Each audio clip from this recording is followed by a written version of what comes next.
RTGA 88.1 MHz. Et puis le conseil communal de Gombe se réjouissent de la décision du gouvernement de la République ordonnant à la CENI d'organiser sans délai l'élection de bourgmestre adjoint, conseiller urbain ainsi que de maire des villes.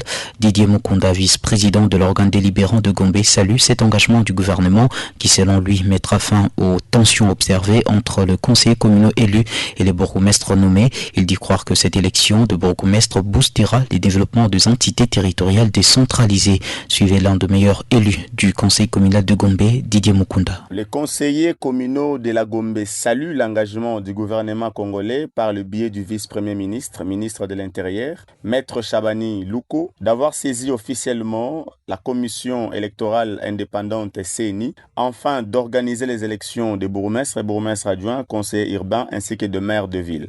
Vous êtes sans ignorer, monsieur le journaliste, qu'après plus d'une année que les conseillers communaux n'ont pas si bien fait leur contrôle parlementaire au niveau de nos communes. Justement parce qu'il y a entre autres les bourgmestres qui se disent nommés et les conseillers communaux élus.